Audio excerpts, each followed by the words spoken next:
Bonjour. I'm not late. I'm here. Bonjour, mon frère. How are you? How are you, You guys? brother? You okay? Yeah, I'm good. How are you? I'm good. Surviving. How's things? Can Yeah, you hear not me? bad. Yeah, I can hear you. It's all good now. I don't know what Okay. you've done to your Wi-Fi. I'm just not in my house. That's what I've done to my Wi-Fi. I'm just not in my house. I'm with Charles. Oh, I'm okay. at Well, you Charles' two house. jumping on. Well, no, but it's just me. Charles is doing some shit right now and stuff. But yeah, it's just me. How's it going? Nah, it's all good, bro. Like, we had to. I'm gonna start back where we finished off because I had to cut you off because of the timer. Well, yeah, exactly. All right, let's go. When we finish up. So I said to you, what was the best club you've DJ'd in terms of atmosphere, and then one in terms of like the crowd and lighting and everything, just all together. Right. It's a hard one, bro. No, you know what? To be honest with you, yeah, avoiding Mykonos for me when it comes to kind of like the lighting, the space, the crowd. Yeah, avoiding Mykonos, definitely, like 100%. Yeah. You see, I mean, for me, like as a club in terms of like design and everything, like yeah, this one is definitely like somewhere else. It's really like it's totally different. You know what I mean? The way they work out the space, like everything, even the VIP upstairs, like yeah. And then in London, again, like I'm from that background of that big clubs. Yeah. So for me, I like big clubs. So when I arrived in Café de Paris, it was just like the space was amazing. They put you on top. They put you on top of like the crowd and stuff. You can see everything, so you can't. Do you prefer the booths that are high up and not just in the crowd, or do you like the booths that are in the crowd as well? Well, it's a lot better if you have a booth that is actually high up because you can see the crowd. Yeah. So you can actually correct what you're doing. For example, if you play some hip hop or R&B and you can see that you start playing some reggaeton and bashment and people are going crazy, is that cool? But then like, if you start playing house and you see people are running to the bar or running away, it's just, all right, cool. Well, let me correct that and come back to that, what I was doing before compared to where you are kind of on a level. I mean, I'm small, okay? So I can't see that far. Okay. So, bro, I'm small as well. How tall are you? Yeah, I mean, I can't really see that far. So for me, it's just like, right, okay, cool. Yeah, no, the higher the better. You know, yeah, Jordan, better, no requests. You don't get trouble with requests like. Hey. Alright, you know what? What's it gonna be like after Corona? Yeah, like there's gonna be like, is there no request or you have to stand like 2 meters away? Like, no, pass me the phone. Listen, right. Listen, again, like I was saying last week or the week before, is like it's not really about no requests and stuff. It's just knowing where you're going to. Yeah. It's a bit like watching TV. You see what I mean? Like if I put MTV on, I know I'm gonna get a certain type of music. Yeah. MTV don't play any music anymore. They only have shows, right? But let's say if you play, I don't know, like Channel 5 or Channel 4, you have all these shitty shows. So you kind of like switching on your TV screen, knowing what to expect kind of thing. You see what I mean? Right. Mm-hmm. So when you go to a club, let's say if you go to a house club or you don't just jump into any club. Okay? So let's say if you go to Ministry of Sound and you see this is a house night and they have like Chucky playing or David Guetta or whatever, you're like, all right, okay, cool. You can't just turn up to the DJ. Oh, by the way, yeah, do you have any Aretha Franklin or some 80s shit? You can't do that. You know what I mean? It's just like, no. Of course there is requests. You can request anything you want. It's fine. This guy gone already. Oh my god. But I thought you said you moved house, bro. Like why? What is Charles's Wi-Fi moving mad as well? Alright, let me know. I think that's his. I think that's his Wi-Fi. I think that's him. I don't know. Let me know.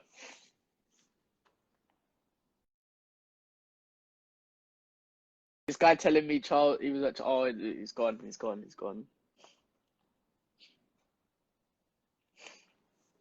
actually gone. He's gone. This guy telling me he's upgraded his Wi-Fi. McDonald's Wi-Fi. What? I don't understand. This guy's telling me, oh, Charles. I'm blaming Charles's Wi-Fi now. I'm blaming Charles. Oh my god. Oh my god. Oh, big up Amy inside as well. Why, Jordan? I don't know what's going on. Oh, this guy. No, okay, right, he's back. Let's see what's happening.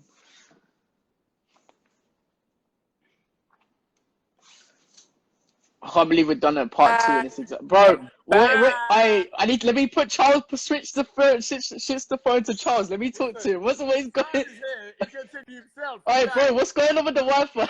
What's going on with the Wi-Fi? All right, what's up with the What's the common denominator here? Charles, Charles. My house doesn't work. What's the common denominator? Your house, bro. It's not my house. How's it my house? How's it my house? How is it? Bro, I've done like 100 interviews. I've never had this problem like this. Yeah. Okay. What do you mean, yeah? Hey, it's you know the common denominator there. It's the West End boys. It's the West End. It's the West End boys here. It's like that's the common denominator. Definitely not. Definitely not.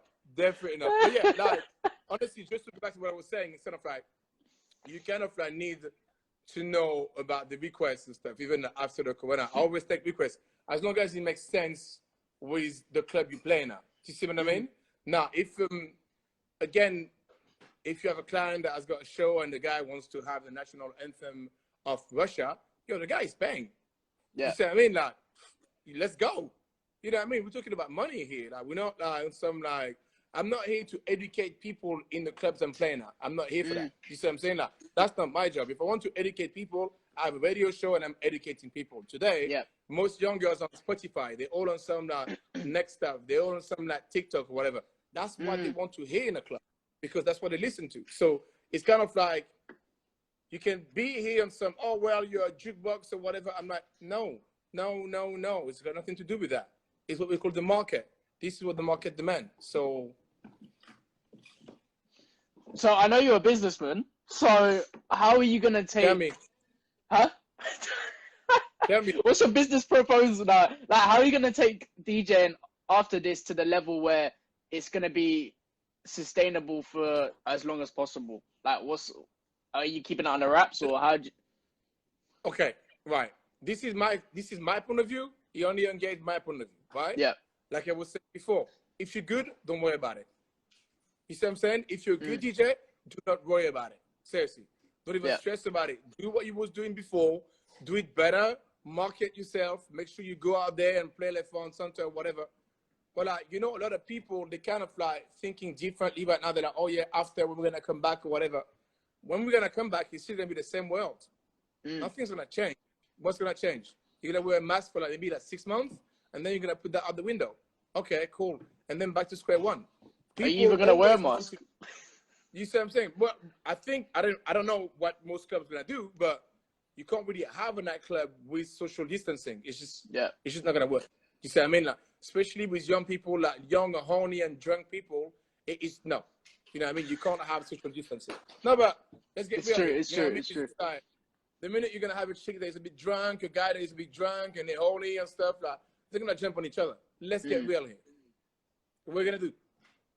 Like I personally, I believe that most clubs, some of them will wait till the social distancing is kind of like, removed. Yeah. Some of them will open because they have to open. They have bills to pay or whatever. A lot of bars will reopen. But in terms of DJing, like I would say if you're good and if you know how to market yourself and you know how to go out there, you don't have to worry about it. You see what I'm saying? You really don't have to worry about it. Like most businesses right now, they are going through a phase when it's just like, okay, cool. So we're going to have to get rid of people. We are going to have to get rid of our offices because obviously like after the staff, the rent for some office space is kind of like, is expensive, but most businesses will go back and will do the same thing as before. They will cut down costs for maybe like 2, 3, 4 years. But I think a lot of things change. But when it comes to DJing, is that people since the beginning of time always wanted to go out. Before there was DJing, you have bands playing in the middle of nowhere. Do you see what I mean? Like that's the reality of it. People will always want to go out. This is why like today, for example, you see people having rave. They're having raves that, like hardcore rave in parks, left, right, and center. That's what's going on right now. And this summer, that's what's going to happen. That's what's going to happen. More and more rave. Yeah. And they know that they're going to have to open somehow because there will be no control. Yeah. Do you see what I mean? That's the problem. You have no control. Like, you have to understand that once you bring rave, you bring a lot of drugs and alcohol without any control. Once you have that in a club or in a bar or in a pub or whatever, there will be that control. That's what I mean. So even for them, they're gonna get to a level like, you know what? Actually, like, yeah, it's maybe we need to open right now. That's what's gonna happen. They're gonna need to, because where they're gonna get they need the money, they need the revenue, and especially if they know that everyone's doing these raves, right? If they know and even if they know the market is there, like the market's always gonna be there, right? Especially in this time, because everyone's gonna want to go out. So they're gonna look at it and be like, okay, well, everyone's in the park getting pissed. Why can't we open our bar, which is right next to the park, to get those people into the bar? Right. Okay. I understand what you're saying, but the truth is that don't really work that way. Do you see what I mean? Yeah. Again, when you go back to the control of things, is you have to understand that you need to have a license. Okay, the license you're paying for it. Okay, so you have social distancing. Okay, you have all these measures in place. Now, these guys who are doing these raves, they are doing this rave and like, okay, cool, let me hook up my friend, let me hook up a sound system quickly, whatever, and we're having a rave in the middle of nowhere. Okay, cool. But you have all the risk involved. Do you see what I mean? Because you're going against the government guidelines, not laws. Guidelines. Yeah. Big difference. Do you see what I'm saying? Right? But the main thing is this. You can't sell alcohol. You're not allowed to sell alcohol. So it's like, okay, cool. Everybody's going to bring alcohol. Okay, but right now you have a law that says, or a guideline that says, well, it's 6 people per houses, 6 people in the park or whatever. So you can't really have this big gathering of this big group gathering and stuff. So it's kind of like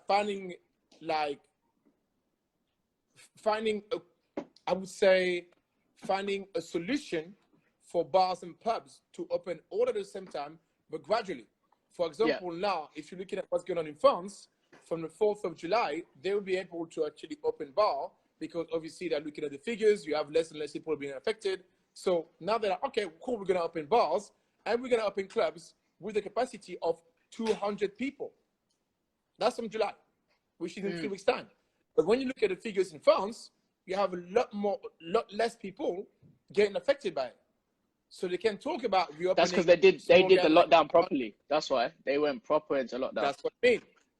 So over here as well, you have to understand. You know, you have 10 years of like cut down for the NHS or whatever, and today you see the consequences. So I hope over here we're gonna be able to open club normally by the end of September, beginning of October.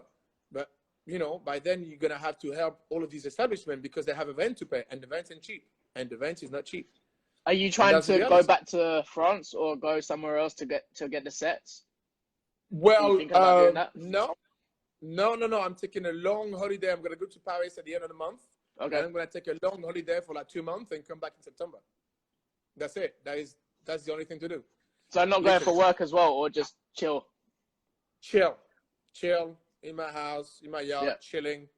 That's it. That's going to be me. Like, have you not had enough of that? You know, you've done like 6 months of that. You've done like 4 months of that. Yeah, I mean, to be honest with you, yes, but I will still be online. I will still be doing Zoom. I will still be doing the parties with 6 clubs and stuff. I will still have that going on. That's going pretty well and stuff. So yeah, that's going to be me right there. So but for other people, it's going to be difficult. So I've got news that obviously, okay, so One Ibiza's opening in July. Marbella's opening in July. Will you be the type, like, are you against DJs going out there and DJing there, or is it like, are you like, no, cool, do your thing? Listen, if I receive a phone call tomorrow to go and DJ to any of these places, I'm there, 100%. I'm like, yo, let's go. Do you see what I mean? Like, for me, like, there's DJing and the safety of everyone. What's more important? The safety of everyone. Do you see what I mean? Yeah. As long as, like, they know that everything is in place and everyone is safe, including the DJs, I'm there. Why would I hate on somebody else going to do a job in another country? Makes no sense. You know what I mean? Like, you have to support the guy and be on some, lucky you can go and do it this year. Good. You know, by next year, obviously, hopefully, everything will be back. But like this year right now, it's just like, it's a bit of a mess. But I reckon by September, you know, by September, you'll be able to go to these places and stuff and be Yeah. safe. That's what I think. You know, Do you see any new venues opening up in the West End, or because I know there was a couple new ones coming up, or do you think they're not going to actually open up? I've no idea. That I have no idea. But in the West End, I would say like some places, clubs. I have no idea. Honestly, I have no idea. I don't know the financial situation of some of these clubs. I don't know exactly how much rent and how much money they have on the side to pay the rent. Do you see what I mean? The rent of the West End is more expensive. I don't know how much money they got for their businesses to kind of like cover the costs and stuff. So it's a difficult one, you know. But to open a club right now in the West End, I would say,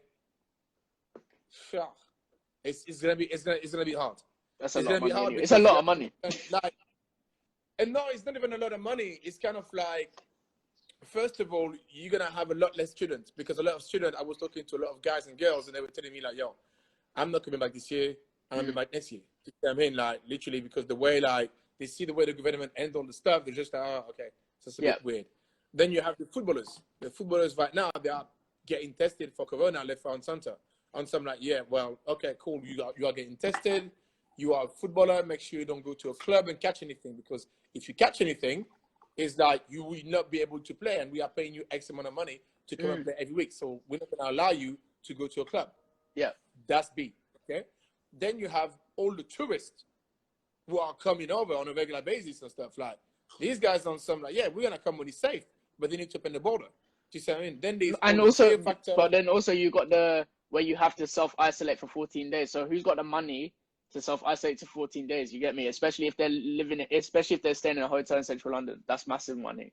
That's what I mean. Obviously, that rule will stay on forever. You know what I mean? It will stay on hopefully for a month, maybe for 2 months. You know what I mean? At the most. But it takes time for the economy. You know, if you look at the stock market, for example, the stock market after every single crisis took about between 3 and 3.5 years. Okay. Now, with the amount of money that the Fed that injected in the government and the BCE injected in the different European countries, you have to understand they're trying to kind of like pump money into the system to make sure that people keep their job. Okay. So a lot of people obviously like it's not real money because there's no money traveling around. There is no money floating around. Okay. So they try to keep it like this for like as long as possible. But there will be a time where, for example, they will actually come out of the furlough scheme. And once they're going to come out of that, a lot of companies will realize, well, okay, cool, well, we can't keep these people. Yeah, we can't. So you got to leave. That's what I'm saying. You're going to leave and stuff. And that's going to affect, that is going to trickle down to each and every single businesses, including clubs, including restaurants. You see what I mean? And this is what I was talking about. This is what I was talking about last week again. It's like, well, guys, let's get real. You will not be able to get the same amount of money you was getting literally like before 3 months ago, because we are not on the same level. Even if we are operating in a different market, that different market rely on the money on the money floating around. That's the reality of it. You know, so okay. So you see with the market here, right? Do you ever see yourself going back home and staying there and doing your DJing over there, or do you think the money is still going to be here in the future, and do you think the opportunities are still going to be here in the future?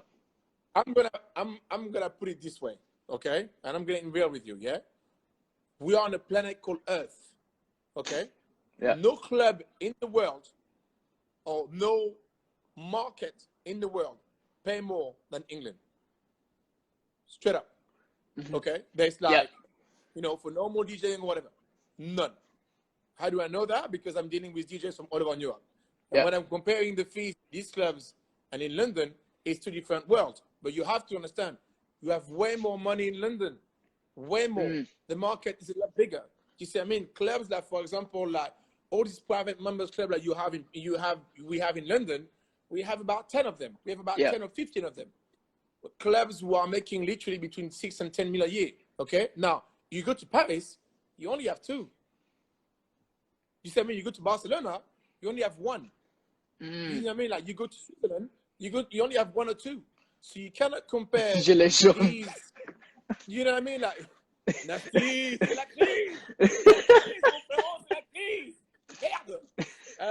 yeah, so you cannot compare the market. Yeah. You cannot compare the market that we get, the money that we get over here in London or all around England what's going on in Europe. Do you see what I mean? It's not comparable. I know exactly how much money some of the top DJs are making in Paris, in Barcelona, in Italy, whatever. I know how much they're making. When they come to London, they're like, what the fuck is going on? It's very simple. You have way more money. The market is a lot bigger. You know what I mean? But the reason being is because the tax over here, you can pay a lot less tax if you know how to do it. Now, in all these other countries, you can't. So obviously, you get a lot tax in these are socialist countries and blah, blah, blah, blah, blah, blah, blah, blah. Yeah, you know. Kid for Jojo makes money. There's no money right now. There's no money. You're probably making money while saying this thing, man. Probably you're making money while talking about this. Okay, so because Charles is here as well, yeah, I'm gonna ask this question. Yeah. What makes Charles a better DJ than you, and what areas are you better at DJing than Charles, and what Charles? Right. No, but I was always able. Alright, Charles, get in the phone. Charles, get in. Wait.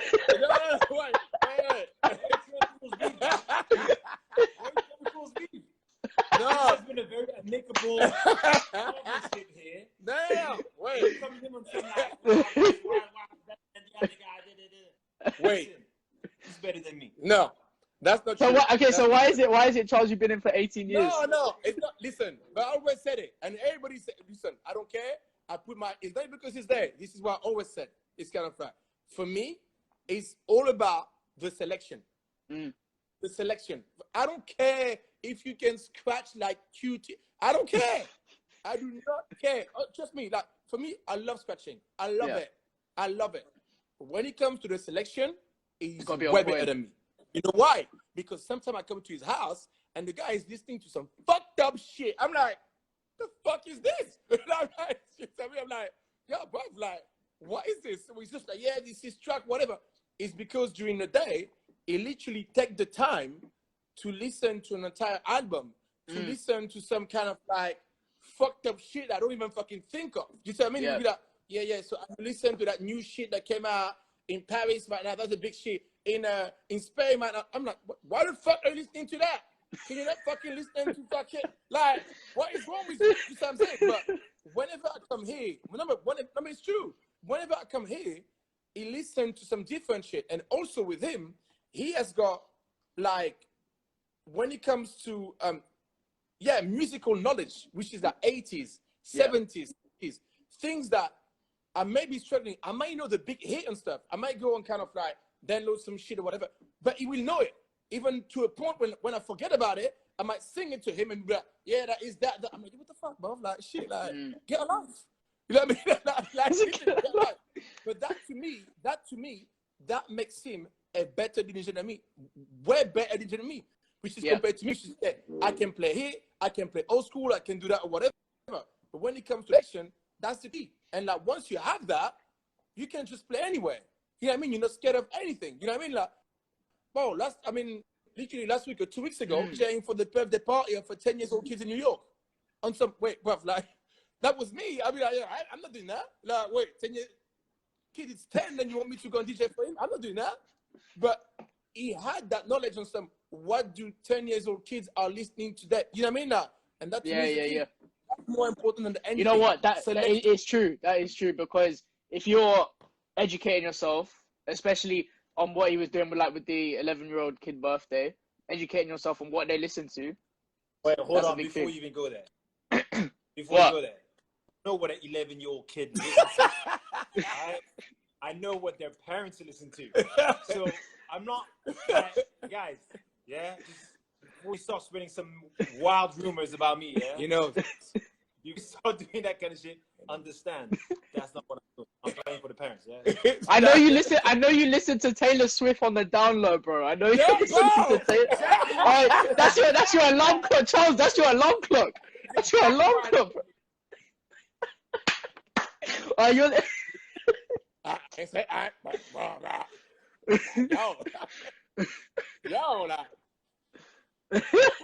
Charles, you know why you left? Because that's your alarm clock, bro. That's how you get up. Don't even come look at me like that.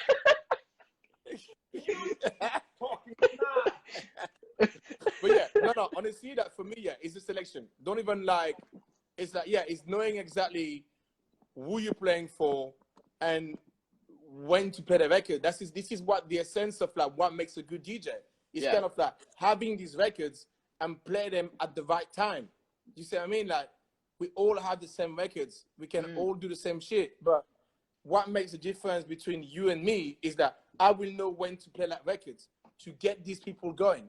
Do you see what I mean? The aim of the game, I mean, I don't know. I mean, this is my philosophy. That's just me, right? But the aim of the game is to keep people wanting for more. Yeah. That's it. You know what I mean? So, and the only way you can do that is be smart enough to have like enough music to play for 4 or 5 hours to keep the people going. You see what I'm saying? Like, it's all good to play the hit at the beginning, but why are you going to play the end? Yeah. What everybody plays? You know what I mean? It's just like, makes no point. Makes no sense. Sorry.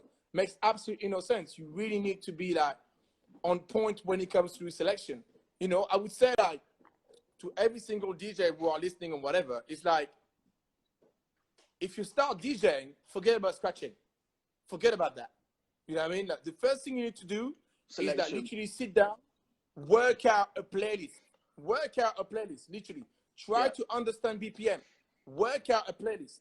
I remember when I started DJing, it was all about the vision. I had a vision, like, right, if I were in a club right now and I was DJing, what would I play for the start? And literally, I would have my little kind of like, right, this is going to be the warm-up selection, and then I would play this. So I would kind of like recreating what I would be doing in the club. Do you see what I'm saying? So obviously, the minute I was in the club, all that fear factor of playing in front of people was out the window, because I've done the warm-up so much in my house that I was like, all right, cool, now I can do any warm-up. I can do it. Because, and I mean, it's just that I can do it. And again, like, I'm going back to the same example. Charles, go away, motherfucker. You heard that shit a million times. Fuck off. But anyway, that it's like football. It's literally like football. Like, you have to think as a DJ like a footballer. Footballers don't just turn up on some Saturday 3 o'clock. Hey, let's go and run around. Okay? They train a week. Literally, they train. They do that fucking physio and shit. They train a week, right? Then literally on the day when they come before the game, before the peak hour, they'll say, yo, I have to warm up. I have to warm up the muscle. And it's the same when you are in a club. When you are in a club is, yo, like, okay, so people that are arriving in a club, I need to warm them up. I need to make sure that when it comes to the peak hour, which is later, but they're ready for it. You know what I mean? So my thing, I mean, it's just like, I think, who told me that again? I think it was DJ Swing or Tim Westwood. I think it was Tim Westwood. It was like, his main thing, I said, because I met him years ago, and it was like, make sure you make each and every single woman in this club sing along or tap their feet when they get to the club. Yeah. I was like, what do you mean? He was like, yeah, no. It's like, the minute you see a group of chicks coming into the club, make sure they dance straight away. Even if like, no, not even dancing. Forget about dancing. I'm talking about like, even if they're sitting down, play some stuff so all of them can sing along together. Because psychologically, is that it's become like group psychology. You see what I'm saying? Stuff like, yo, like, make sure chicks are having a good time the minute they get into the club by playing stuff that they know. Yeah. Don't try to be smart about it and give them some like Playboy Carti track number 4. Fuck that. Track number 4. Keep it simple. You see what I mean? Like, yeah. Don't try to like on some playing some future track 11 from the mixtape came out on some DJ. No, fuck that. Right. Keep it commercial. Keep it simple. You see what I mean? Like, girls don't overcomplicate it in your head. You know what I mean? Like, girls want to dance. Make them dance. Literally, like, make them. But that comes with experience though as well, because like obviously, if you're an up and coming DJ and you're seeing loads of people, you're like, oh, I need to throw this banger, but it's not even. No. All right, that is okay. So then no, okay. And this is what I mean. Okay, most young DJs will come and say, yeah, look, you know what I mean? Like, well, yeah, I've got that track. Yeah, well, we all have it. We all have it. Yeah. I mean, no, but we all have it, bro. You know what I mean? But if you know how to do a warm up by playing some track that are not big, Yeah. And if you're an up-and-coming DJ, understand that I will have way more respect for you if you know how to make people dance by playing random track than playing bangers. Because I'd be like, okay, cool, yeah, you actually know how to DJ them. You actually understand the psychology of a dark room, because that's what it is. It's the psychology of being in a dark room with a few lights or whatever. You understand it. And that is a game changer, because once you know how to do that, you can go to do like bigger set. You know what I mean? I've been doing warm-up set. I remember I was doing warm-up set for like 5 years before I get a main set. And I was doing warm-up set for like literally four or five times. Was this in the West End, or was it, where is this? In the West End, in the West End, in clubs, like Wood Green, Finsbury Park, like everywhere. Like Brixton, everywhere. And so I'm like, I was doing warm-up. Because obviously, like, then what happened is that DJs that were playing after me, they were on some, that guy is literally driving people crazy by just doing a warm-up. Okay? So can you imagine what that guy can do if he's doing a main set? Do you see what I mean? You have to build it up. This is how powerful that shit is. It's kind of like, if you can do a warm-up and drive them crazy, can you imagine if you do a main set? You know what I mean? And especially if you're doing that warm-up, playing some random shit, it's like, wow, okay, that guy can DJ. Yeah. Do you see what I mean?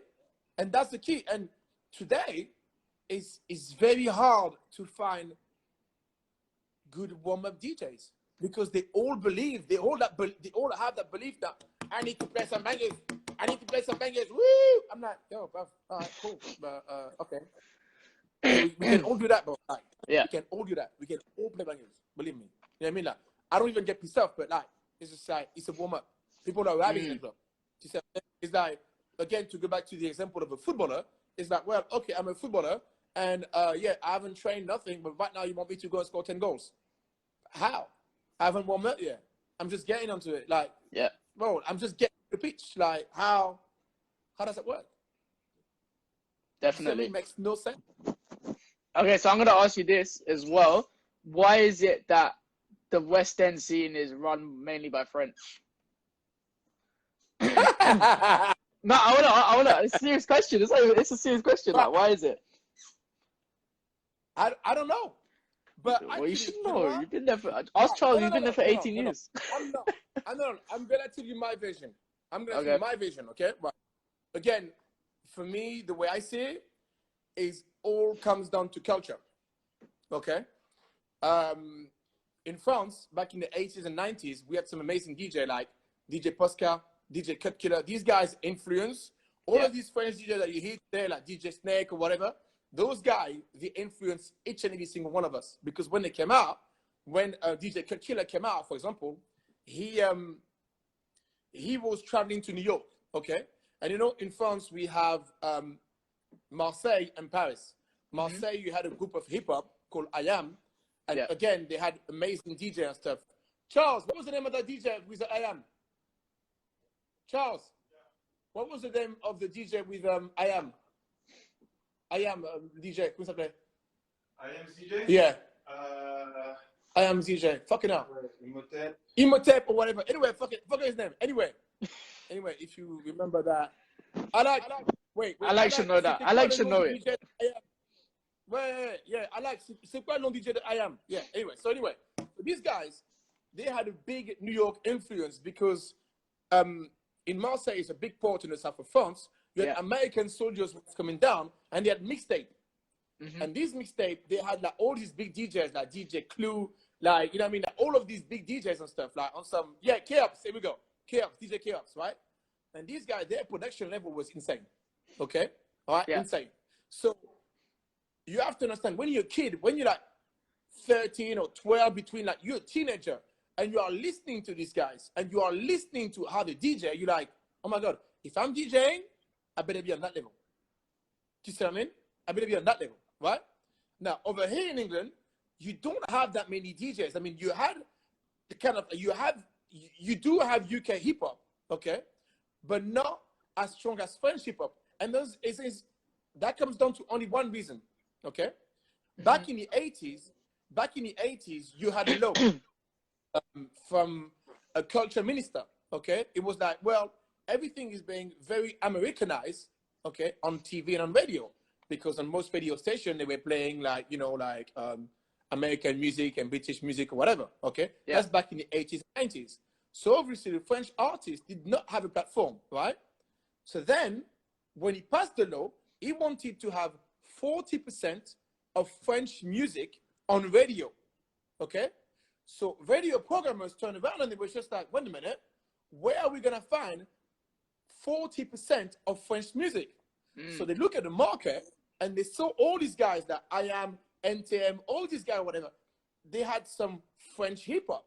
So they were just like, right, we're gonna bet everything on that. We're gonna put literally French hip hop on national radio station. So can you imagine, for example, if you had like what you hear right now on the radio on Capital Extra, we had that back in the 80s, back in the 90s in France. Do you see what I mean? So obviously that took the level to like the level of DJing, the level of producing, the level of kind of like making music video to like, I mean, literally we could, honestly, because I was back in France back in the 90s, and you could see, like, you could hear with the way these guys were rapping on some, like, we are taking over this shit. We're here to stay, and we are taking over this shit on no shame, on some no shame shit, right? So once that happened, you have to understand these guys were going on tour. So when they were going on tour, imagine if you compare it to over here, let's say you have a guy like Tiny Tampa that would come and be on some, right, I'm going to go to Liverpool, Manchester, Birmingham, Brighton, whatever. And they would come with some amazing DJ. And that influenced kids. So these kids, they go home, they train, they do their shit or whatever. Yeah. But then what happened, they come, they're like, well, guess what? I can go and DJ in the pub in one corner. I can go and DJ in a club in the corner because I have the influence of Cut Killer and Chaos and all these DJs or whatever. Now, here's the thing, right? In England, you never had that. Because remember, everything here has been, well, it's not about America, it's not about America, it's not about like, it's not about like American hip hop and UK hip hop. It's basically until now is when we've actually started realizing we can actually rule it. Right. No, it's not that. But here's what happened. It's kind of like, the reason why people were saying that is because they were comparing themselves. Yeah. And they had nowhere to get on national radio station. You had amazing UK hip hop rappers, but they didn't have a platform of entry. Do you see what I mean? Because obviously they were being eaten by the Americans. But in France, what happened, because of that law, they had to produce French rappers. They had to produce good and bad French rappers. Do you see what I mean? Yeah. Now what's going on today is kind of like people are realizing, wow, with YouTube and the social media, they're like, wow, there is a market right now for all of these young UK hip hop rappers. So now they're waking up to it because obviously kids on some, your radio is cool, but we go on YouTube and it's just amazing because we can relate to those rappers. These rappers are relating one of our message. Do you see what I mean? So now, when it comes to this, now to go back to your question of why do we have so many like French DJs, like not even in London, but when you look at New York, when you look at Miami or all over like these big countries or whatever, the reason why we can actually compete with all these American or even kind of like British DJs, and you have a lot of British DJs, a lot of amazing British DJs, is because we have that history of hip hop with us. But also another thing as well is the world culture of champagne show or whatever started in the south of France. That's what I was just about to say as well. Is it a culture thing as well? That started in the south of France. You know what I mean? So a lot of club owners, obviously, they thought, well, it's very simple.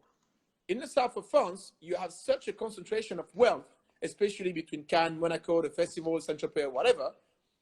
A lot of the club owners, they thought, well, guess what?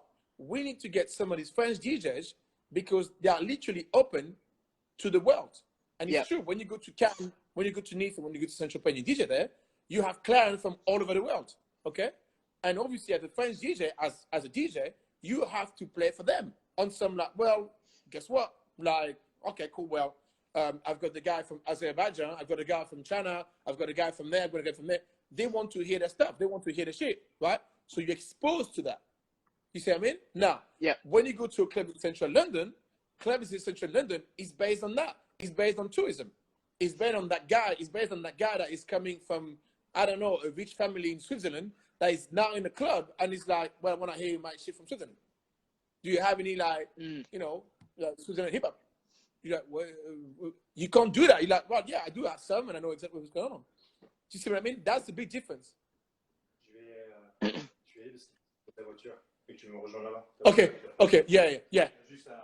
All right, cool. Okay, wait, yeah. Sorry, but yeah, that's the only reason why. It's nothing technical. It's nothing. We're not better than British DJ. We're not better than American DJ and everything. It's just that a lot of club owners, they understand the market and they're like, right, okay, cool. In this market in particular, if we have a French DJ that kind of like do the research and go and play what is the #1 track in Italy right now? What is the #1 track in Spain right now? What is this? You know what I mean? What are they doing? Because obviously, the more you travel, the more you get influenced by that.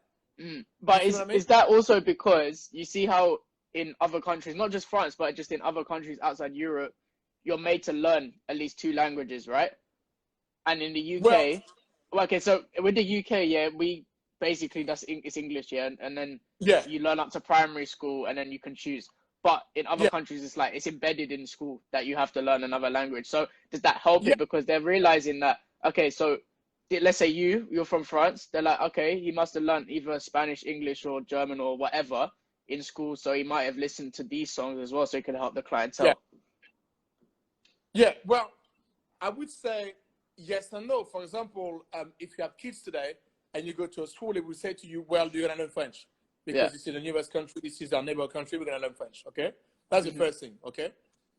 The thing is, I don't know how it works at university, but nobody will push you to go and work in France for a year and learn French. Yeah. Do you see what I mean? Like, nobody will tell you, hey, you should go and work and live in Barcelona for a year and learn how to speak Spanish.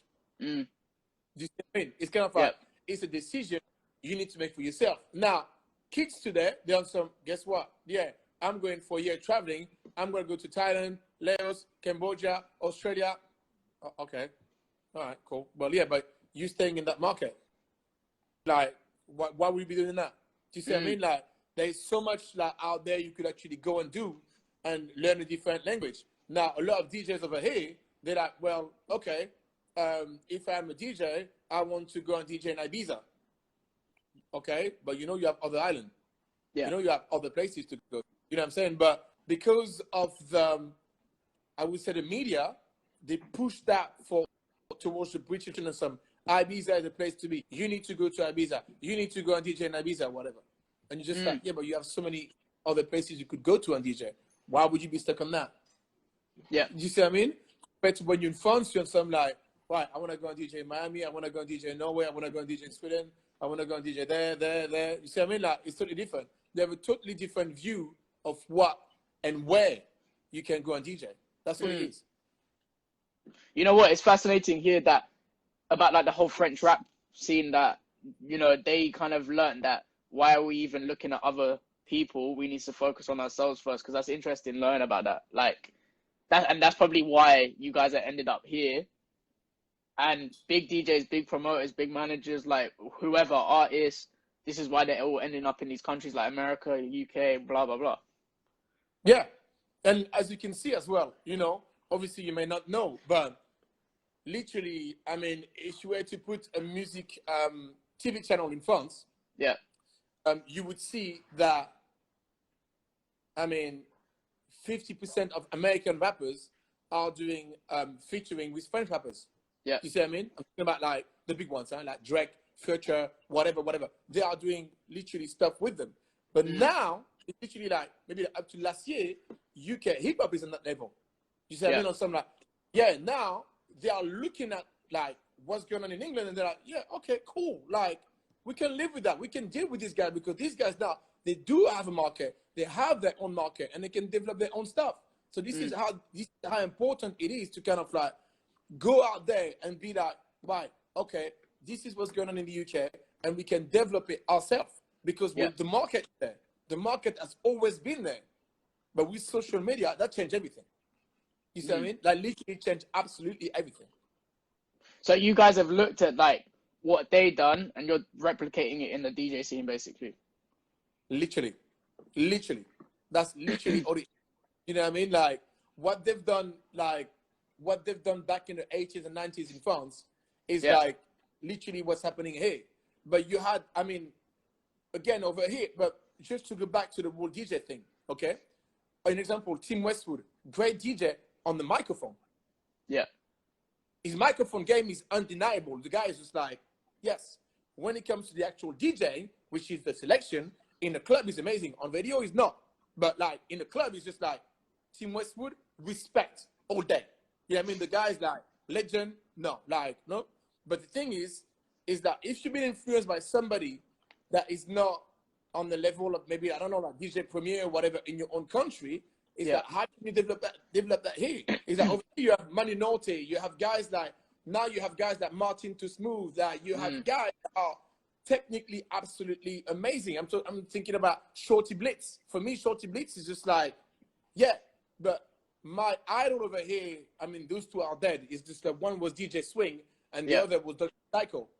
But Shorty Blitz was like, yo, it was on the level of French DJs 30 years ago. And he's still on that level. And he's still on top. Because technically, and his selection, everything about him is just like, yo, like next level. Do you see what I mean? So this is what I'm saying. Is that the more DJs you will have like him, like Martin, like Andy, do you see what I mean? Like British DJs who are absolute, like DJ Policy, amazing DJ. You know what I mean? Scratch selection, everything. All these guys from Hip Hop Brunch and stuff, amazing DJs.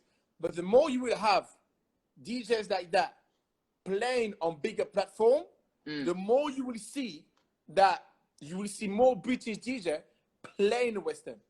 Okay, so with these bigger platforms, how do we even how does that even come about? Like, do we have to forge that path, or is it already been forged? Or you have to do it yourself. You have to do it yourself. Honestly, for me, it's just that when you're good, people will come and find you. You see what I'm saying? Like, people will come and find you. Don't even worry about that. As long as you put yourself out there, people will come and find you. This is as simple as that. Do you see what I mean?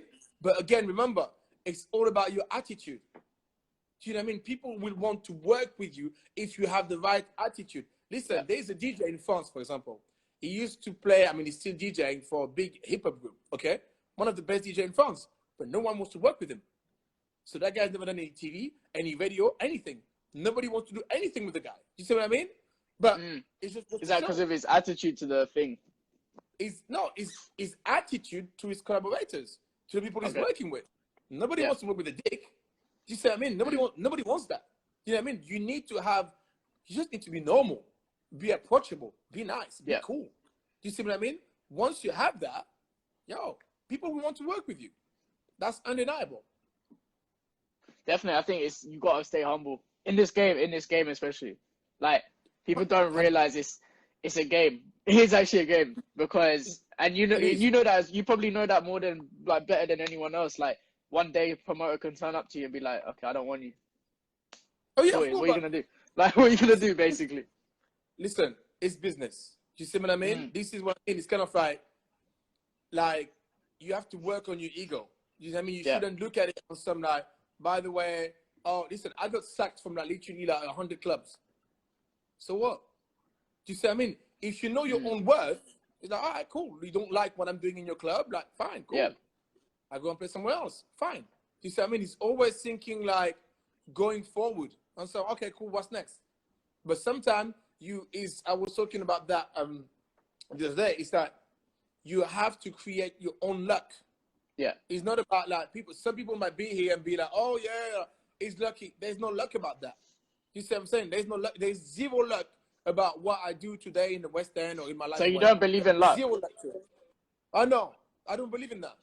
The people who actually believe that are kind of like, it's just delusional. There is no luck. You know what I mean? It's kind of like, I deserve whatever is happening to me today. Simple. Yeah. I deserve each and every single penny that I've got in my bank account today. Simple. I deserve it. I put the hours. I put the effort. Do you see what I mean? While some people might be in their house with their girl every night or whatever, I was out there in the club listening to the guest DJ for a good 10 to 15 years. I was, you know what I mean? Like, sometimes I'm calling DJs, hey, do you want to go and play somewhere, whatever? No, I'm busy tonight. I'm watching Netflix. Okay. Man said I'm busy watching Netflix. That's what I'm saying. It's kind of, for me, I'm like, well, it might be an opportunity. Not even for me. Because right now, I'm not even looking at that. Because right now, I'm a DJ, I'm an agent, and I'm doing a whole heap of other stuff. But sometimes I would go and DJ in a place, and then I'd be like, right, the place is good, the business is solid, the money's coming in, cool. I can bring other DJs. Do you see what I mean? More than like, I don't want to go and DJ there. I'm too big for that. I'm not too big. I'm not too big for If you get too big for your boots, then you ain't getting it, basically. Do you see what I'm saying? It's just for me, I'm like, yo, like, the only reason why I managed to get in a relationship with most club owners is because I stayed humble. I stay humble. Like, yo, listen, like, I come, you ask me to do a job, I will be. You're gonna do the job. I'm gonna do it to the best of my ability. Simple. I'm gonna make sure that I play like this is the last time I'm playing in this club. Simple. That's my philosophy. Again, that's just me. All right? But you have to understand, a lot of people, they don't have that attitude. They're on some like, yeah, I'm here this week, I'm here next week, whatever. It becomes a bit like, a bit whatever. My thing is just like, yo, like, that shit might stop tomorrow. So you have to enjoy it. But what I'm saying is, you have a lot of guys out there, they don't want to make the sacrifices. They don't want to spend the time. They don't want to spend the research. They don't want to go out. Literally just go out to listen to the next DJ, to the next guy. They don't want to fucking do that. So it's kind of like, well, if you don't want to do that, what makes you think you deserve a bigger... Yeah. You know what I mean? What makes you think that? You need to literally humble yourself and tell yourself, you know what? Actually, like, no, I can't do that. On dit quoi, Hakim? You know what I mean? I can't do that. You know what I mean? I really can't do that and stuff. And yeah, this is it. For a lot of people, they don't get that, but they don't get, but they call you to do this, they call you to do that. I said, yeah, but I built a relationship with them years and years and years ago. And I always turn up on time. And I don't get drunk. And I don't swear at anyone. And I'm taking every single request. So what you saying? Yeah. You see what I mean? Like, what you saying now? You know, like, that's the reality of it. And a lot of people just don't get it. So going back to when you were talking about Charles, like how his selection's on point, what genre do you want to focus on now? Like what genres are you weak on? And what type of music? For me, obviously, like, you have the whole reggaeton and stuff and everything. But, like, I reckon for me, I think this year, what's going to come back big?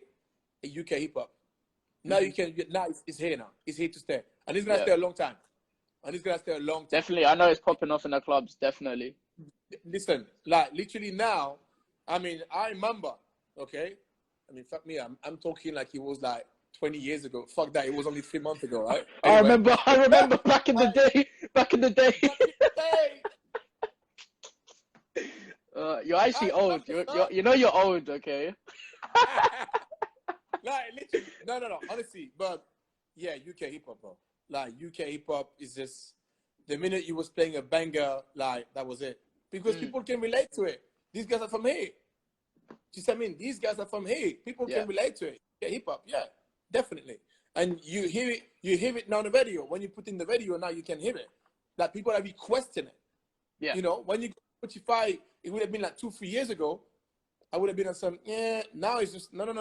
Everyone's requesting Drake 2-3 years ago. Now they're requesting, I don't know, like AJ Tracy or, I don't know, something like that. Listen, straight. AJ Tracy, straight. Like, let's go. I'm like, what? Yeah. You know what I mean? Like, but they can relate to it. Of course they're going to ask for it. You see what I mean? Like, I would say, like, if you know your bangers in UK hip-hop, if you know what kids are, you're going to be good. Bro, we nearly lasted and then you started cutting out. Don't tell me you're cutting out now. Don't. We nearly lasted, bro. Nearly lasted. Nah, but bro, this is always a good chat, man. This is always a good chat with you. Like, it's always good. I'm always learning something, like, which is good. You know, I'm learning so many different things with you. Then, like, this is no offense to other DJs. Like, I'm learning things, but like with you, I'm learning a whole different side of DJing in that sense. A whole different side. Like, I'm learning the business aspect of it as well, which is like what you said. It is a business at the end of the day. It's a business. You know, this is where a lot of people, a lot of musicians, sometimes they are getting agents and they are getting managers and stuff because it is a business. If you don't get there, if you don't kind of like tackle it as a business, then like you won't be able. It will be a hobby for about a year or two. Then you're just gonna kind of like fizzle off and be an accountant or like open, I don't know, like coffee shop around the corner or something. You know what I mean? J'ai besoin de un set de Libertine après. Well, listen, like right now, we don't know. You see, again, like avec Charles ou toi. No. You have to understand. No, you really have to understand, right? In this market, anything can change. Yeah. Nothing is set in stone. You have a lot of amazing DJs out there. Do you see what I'm saying? You have a lot of amazing DJs, right? Cool. Right now, I'm doing Libertine, I'm doing Maddox. I'm doing also that restaurant with Milan, Vibe, Monkey House, which is good. I was supposed to do Void in Mykonos this summer, but obviously with what's happening, it's not happening. But you'll probably get it next year, though. Like, easy, Sorry? You'll probably get that next year, though. Well, I hope, yeah, I hope and stuff, but anything changes. You see what I'm saying? Like, Liberty might turn around tomorrow, like Maddox might turn around tomorrow and be like, you know what, Jojo, we had a good run. You've been with us for like 5-6 years, and now we decided that we're gonna use this guy. Okay, cool. Thank you very much. Next. You see what I'm saying? That's my attitude. That's how I see it. For other people, they would turn around and be like, oh no, you don't love me. Oh, it's because I'm black. You don't like me. It's because I'm black. What the fuck? You know what I mean? It's got nothing to do with that. No, but it's got nothing to do with that. It's business. You have to tackle it as a business. Yeah. More than anything. You see what I mean? And be like, so cool, no problem. That's it. Next. All right, bro. Take care, though, man. Like, great conversation. As always. You are. Thank you very much. Thank you. No, but thank you, bro. Like, I really appreciate this all the time. Like, I appreciate all of this. You're welcome. All right. Thank you. Take care, yeah. Take care, bro. I see you, bro. Bye. What? Bye. What? What do you want to? Oh, okay. Right. See you guys later. I'm back at what time? 6. Back at 6 o'clock.